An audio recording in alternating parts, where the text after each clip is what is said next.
তিনিচুকীয়াৰ কাকপথাৰৰ টঙনা থানাত আৰক্ষীৰ জিম্মাত আছামীৰ ৰহস্যজনক মৃত্যু। দুটা দিনৰ অন্তত অৱশেষত সম্পন্ন হ'ল মৰণোত্তৰ পৰীক্ষা। মৃত্যুক কেন্দ্ৰ কৰি জিলা আয়ুক্ত আৰক্ষী অধীক্ষক শদিয়াৰ বিধায়ক বলেন চেতিয়াৰে ছাত্ৰ সংগঠনৰ বৈঠক। বৈঠকৰ পিছতেই হঠাৎ দুজন আৰক্ষীৰ নিলম্বনে ৰহস্যৰ গোন্ধ বিয়পিছে। কোন সঁচা কোন মিছা? ধনজিতৰ পৰিয়ালে ন্যায় পাবনে? তিনিচুকীয়াৰ কাকপথাৰৰ টঙনা থানাৰ লকাপত ধনজিত মৰাণ নামৰ এটা আছামীৰ অতি ৰহস্যজনকভাৱে মৃত্যু হোৱা ঘটনাই আজি অতিক্ৰম কৰিলে ৩টা দিন। ছাগলী চুৰি কৰাৰ অপৰাধত শনিবাৰে আৰক্ষীয়ে আটক কৰি অনা ধনজিত মৰাণৰ লকাপৰ ভিতৰতেই দেওবাৰে পুৱা মৃতদেহ উদ্ধাৰ কৰা হয়। এই ঘটনাৰ পাছতেই সৃষ্টি হয় তীব্ৰ চাঞ্চল্যৰ। আৰক্ষীৰ দাবী কৰা অনুসৰি লকাপৰ ভিতৰত আত্মহত্যা কৰিলে ধনজিত মৰাণে। কিন্তু কেনেকৈ?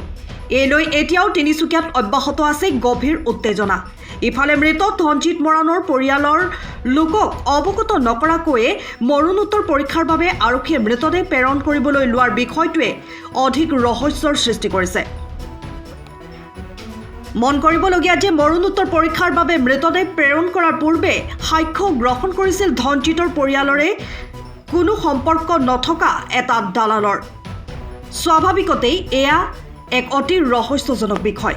পৰৱৰ্তী পৰ্যায়ত তিনিচুকীয়া অসামৰিক চিকিৎসালয়ত পৰিয়ালৰ লোক আৰু স্থানীয় দল সংগঠন উপস্থিত হোৱাৰ পাছতেই আৰক্ষীয়ে মৃতদেহ মৰণোত্তৰ পৰীক্ষা কৰিবলৈ অনুমতি বিচাৰে যদিও পৰিয়ালৰ লোকে বাধা প্ৰদান কৰে। ঘটনাৰ উচিত তদন্তৰ লগতে পৰিয়ালৰ লোকক ক্ষতিপূৰণ প্ৰদানৰ দাবীত কালিৰ দিনটোত কাকপথাৰত 15 নং ৰাষ্ট্ৰীয় ঘাইপথ অৱৰোধ কৰি প্ৰায় 6 ঘণ্টা ধৰি প্ৰতিবাদী কাৰ্যসূচী ৰূপায়ণ কৰে স্থানীয় ৰাইজ আৰু দল সংগঠনৰ নেতৃত্বই। অৱশেষত জিলা প্ৰশাসনৰ শীৰ্ষ বিষয়া উপস্থিত হৈ আলোচনাৰ বাবে আশ্বাস প্ৰদানৰ পাছতেই সাময়িকভাৱে প্ৰতিবাদী কাৰ্যসূচী স্থগিত ৰখা হয় আৰু মৰণোত্তৰ পৰীক্ষাৰ বাবে অনুমতি প্ৰদান কৰে। ইফালে আজিৰ দিনটোত জিলা আয়ুক্তৰ কাৰ্যালয়ত জিলা আয়ুক্ত স্বপ্নীল পাল, আৰক্ষী অধীক্ষক অভিজিত গৌৰৱ আৰু শদিয়া সমষ্টিৰ বিধায়ক বলেন চেতিয়াৰ উপস্থিতিত আলোচনাত মিলিত হয় দল সংগঠনৰ নেতৃত্ব আৰু পৰিয়ালৰ লোক। আলোচনাৰ অন্তত ঘটনাৰ ন্যায়িক তদন্ত কৰি সকলো তথ্য পোহৰলৈ অনাৰ আশ্বাস দিলে জিলা আয়ুক্তগৰাকীয়ে। টাংনা থানাত 9 তাৰিখে যি কাষ্টেডিয়েল ডেথ হৈছে এইটোৰ ওপৰত আমি লগে লগে একশ্যন ইনিচিয়েট কৰিছোঁ। আমি টাংনা থানাৰ যি OC আছে ভাৰপ্ৰাপ্ত বিষয়া তো তৎকালীনভাৱে নিলম্বন কৰিছোঁ। চেণ্ট্ৰেল ডিউটিত যি পুলিচ কনষ্টেবল আছে তেওঁক আমি নিলম্বন কৰিছোঁ।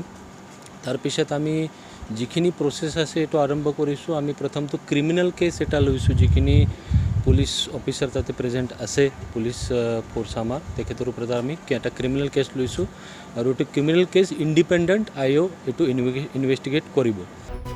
আনহাতে ঘটনাৰ পাছতে টঙনা থানাৰ ভাৰপ্ৰাপ্ত বিষয়া খগেন বৰা আৰু লকাপৰ পহৰাৰ দায়িত্বত থকা জোৱানজনক নিলম্বন কৰা হয়।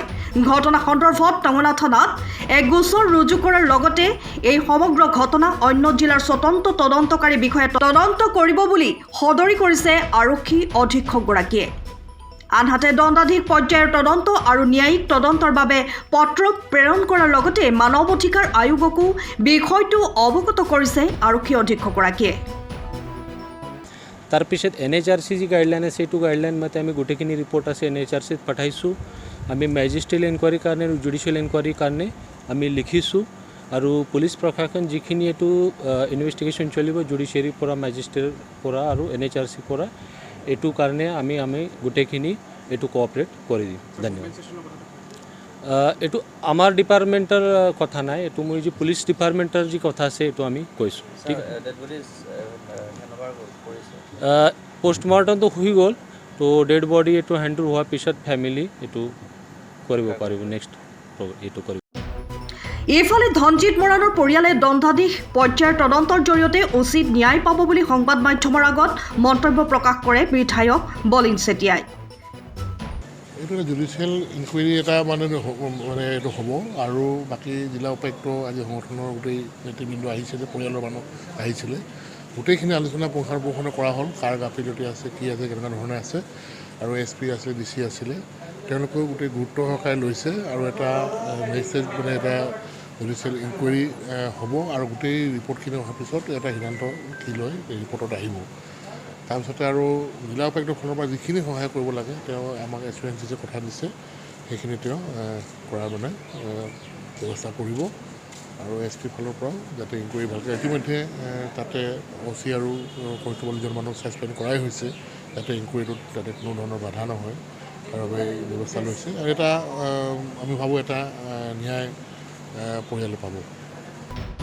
আনহাতে সদৌ মৰাণ ছাত্ৰ সন্থায়ো জিলা প্ৰশাসনে ঘটনাৰ উচিত তদন্ত কৰাৰ লগতে পৰিয়ালৰ লোকে ন্যায় পাব বুলি আৰু মৃত ধনজিতৰ পৰিয়ালৰ এগৰাকীয়ে সংস্থাপন পাব বুলি আশা প্ৰকাশ কৰিছে।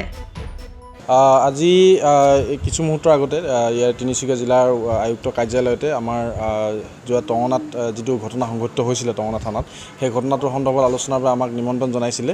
আমি স্থানীয় ৰাইজ পৰিয়ালবৰ্গৰ লগতে অসম মৰাণ সভা সদৌ মৰাণ ছাত্ৰ সন্থা সদৌ অসম ছাত্ৰ সন্থাৰ প্ৰতিনিধিৰ সৈতে আমি একেলগতে আহিছিলোঁ আৰু আলোচনাত জিলা আয়ুক্তদেৱৰ পৌৰোহিত্যত হোৱা আলোচনাখনত আমাৰ শদিয়া সমষ্টিৰ বিধায়ক বলিন চিতাদেৱো উপস্থিত আছিলে, জিলাখনৰ আৰক্ষী অধীক্ষক ডাঙৰীয়া উপস্থিত আছিলে, অতিৰিক্ত আয়ুক্ত উপস্থিত আছিলে, চাৰ্কেল অফিচাৰ উপস্থিত আছিলে আৰু গোটেই কথাখিনি খুব ভালদৰে আমাৰ ফালৰ পৰা উপস্থাপন কৰা হ'ল আৰু জিলা আয়ুক্তৰ ফালৰ পৰাও গোটেই কথাখিনি আমাক জনালে। এতিয়া কথাটো হ'ল আমি যিখিনি দাবী জনাইছিলোঁ আৰু বা পৰিয়ালবৰ্গই যি ধৰণে ন্যায় তেওঁলোকে বিচাৰিছিলে সেই কথাখিনিত জিলা প্ৰশাসনৰ ফালৰ পৰা আমাক এই কথাখিনি দিছে যে যি ধৰণে ন্যায়িক তদন্ত হ'ব লাগে গোটেই বিষয়টো তাৰ কাৰণে গোটেই প্ৰক্ৰিয়াটো তেখেতসকলে আৰম্ভ কৰিব আৰু তাৰ বাবে যাৱতীয় যিখিনি কথা আছে য'ত মানে মানৱ অধিকাৰ আয়োগৰ পৰা আৰম্ভ কৰি গোটেই ব্যৱস্থাখিনি জিলা প্ৰশাসনে ব্যৱস্থাখিনি হাতত লোৱাৰ কথা এতিয়া আমাক জানিবলৈ দিছে আৰু আশা কৰিছোঁ এই গোটেই তদন্ত প্ৰক্ৰিয়াটো গোটেই এই যিটো জুডিচিয়েল এনকুৱাৰী হ'ব সেই এনকুৱাৰীখিনিৰ সমান্তৰালভাৱে জিলা প্ৰশাসন আৰু পুলিচ প্ৰশাসনৰ ফালৰ পৰা যিখিনি তদন্ত তেওঁলোকে কৰিব বুলি আমাক জনাইছে বা অলৰেডি ইনিচিয়েট কৰিছে সেই গোটেই তদন্তখিনি যাতে শুদ্ধ আৰু নিকাভাৱে হওক সেইখিনি আমি আশা কৰিছোঁ। জিলা প্ৰশাসনে ন্যায়ৰ আশ্বাস দিলেও এগৰাকী ব্যক্তি লকআপৰ ভিতৰত কিদৰে আত্মহত্যা কৰিলে সেয়াহে অতি ৰহস্যজনক বিষয়। সমগ্ৰ ঘটনাৰ আঁৰৰ ৰহস্য এতিয়া নিৰপেক্ষ তদন্তৰ পাছতহে পোহৰলৈ আহিব।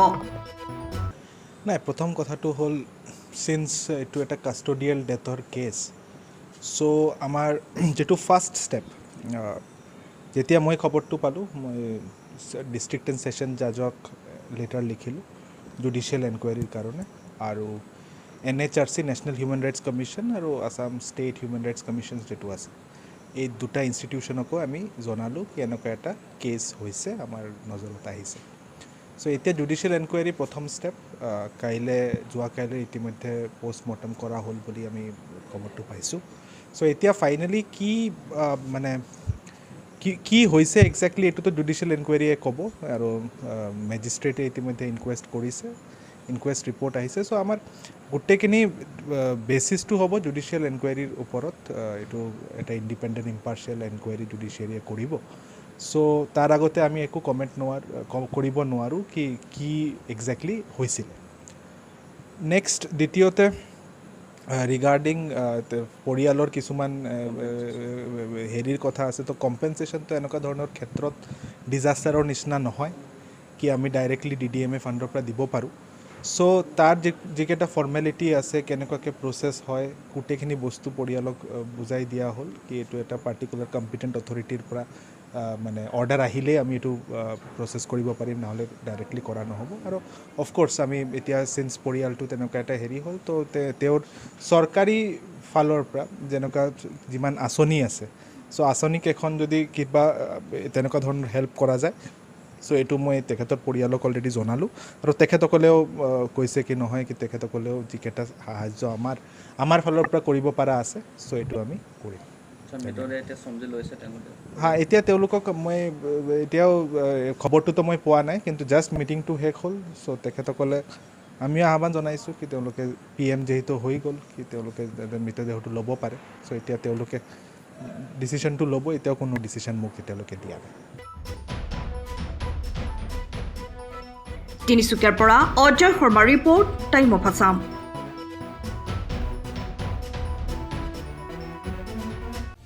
সময়ৰ খবৰ সময়ত পাবলৈ ফ'ল' কৰক টাইম অফ আছাম।